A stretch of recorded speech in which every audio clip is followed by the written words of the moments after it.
তোমাদের যা কিছু আছে 伟大光荣。 Господин генеральный секретарь.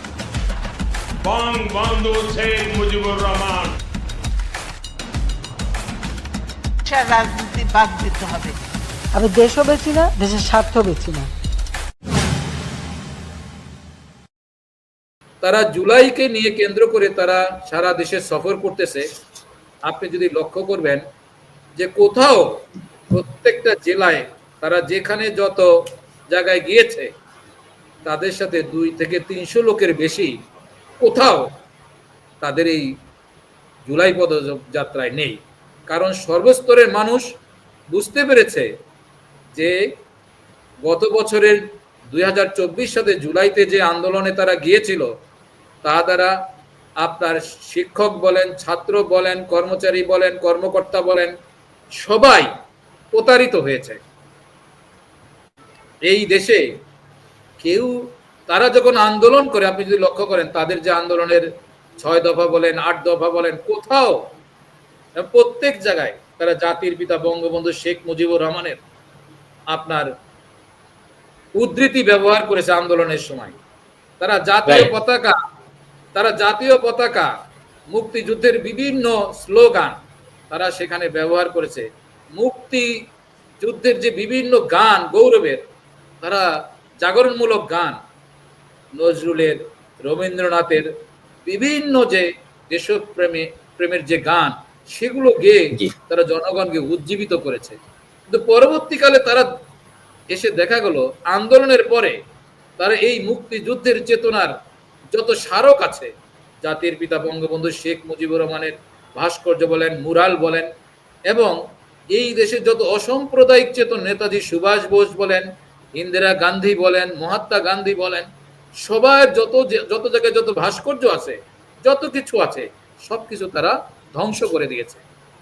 এবং তারা যেই ধরনের ন্যাক্কারজনক নোংরা ভাবে তারা এই সমস্ত আক্রমণ করেছে সেটা বাংলাদেশের 54 বছরের ইতিহাসে নজিরবিহীন। অনেক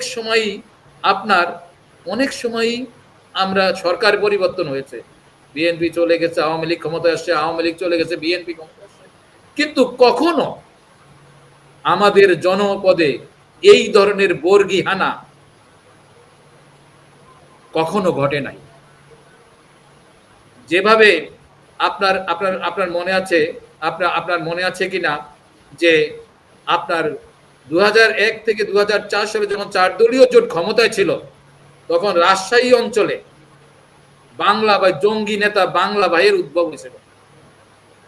সে নিষ্ঠুরভাবে ধর্মের নামে মানুষকে গাছের সাথে টানিয়ে আপনি পেটাতো।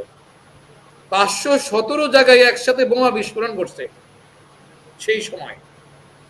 সেগুলাকে দমন করার জন্য আপনার 111 সরকার এসেছিল ওগুলাকে কেন্দ্র করে।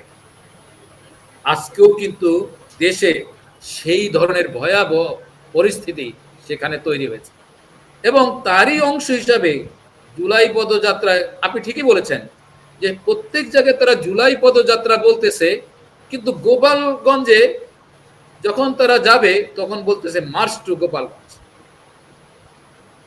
এইটার এবং 4-5 দিন আগে থেকেই তারা বলতেছে যে তারা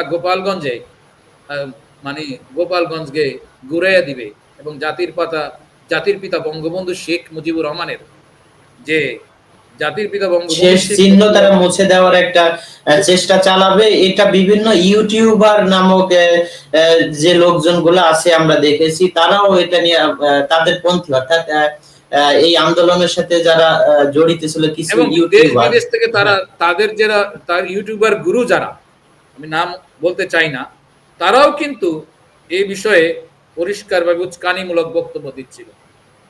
এরকম একটা প্রেক্ষাপটে আপনি জানেন যে বঙ্গবন্ধুর স্মৃতি বিরচিত গোপালগঞ্জে সাধারণ মানুষ কিন্তু কোনো রাজনীতি বোঝে না। তারা যাকে ভালোবাসে তার জন্য তারা জীবনও দিতে পারে এবং গোপালগঞ্জে কিন্তু সেই ঘটনাই ঘটেছে। তারা, আপনি যদি একজন পুলিশের ভাষ্য ভিডিও দেখবেন, তারা বলছে যে তাদের সমাবেশ স্থলটা ছিল আপনার নিশ্চিদ্র নিরাপত্তায়, সেখানে হামলার প্রশ্নই আসে না। কিন্তু তারা সেখানে কারা হামলা করলো এবং হামলার নাটক সাজাইলো, সাজায় একটা পাবলিক সেন্টিমেন্ট ক্রিয়েট করে, হঠাৎ করেই তো আপনার গোপালগঞ্জ থেকে আপনার টুঙ্গিপাড়া যাওয়া যায় না, একটা পাবলিক সেন্টিমেন্ট তো সেখানে আপনার তৈরি করতে হবে। ওরই অংশ হিসাবে তারা ওই ধরনের তাদের সমাবেশে হামলার একটা নাটক সেখানে মঞ্চস্থ করেছে।